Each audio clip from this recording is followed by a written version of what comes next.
भारताकडे पेट्रोल डिझेलचा पुरेसा साठा आहे। अफवा पसरल्यानं पेट्रोल पंपावर गर्दी होते आहे। नागरिकांनी अफवांवर विश्वास ठेवू नये असं आवाहन मुख्यमंत्री देवेंद्र फडणवीस यांनी केलं आहे।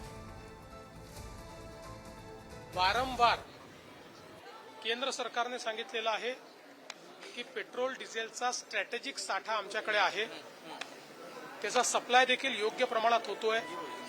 पण विनाकारण जेव्हा पॅनिक तयार होतो आणि पॅनिक तयार झाल्यानंतर आपलं सप्लाय चेन कशी असते, आपली supply chain he over the years he evolve झालेली सप्लाय चेन असते।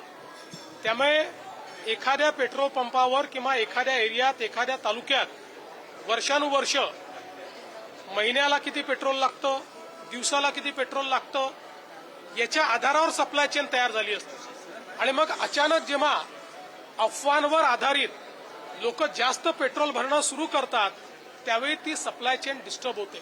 याचा अर्थ साठा कमी असं नाहीये, तर अशा प्रकारच्या पॅनिकने उदाहरणादाखल आपल्याला माहिती आहे की एखाद्या बँकेमध्ये जर लोकांनी एकाच दिवशी पैसे काढणं सुरू केलं तर ती बँक पैसे देऊ शकत नाही, कारण त्यांचे पैसे डिप्लॉयड असतात। तशीच परिस्थिती आहे।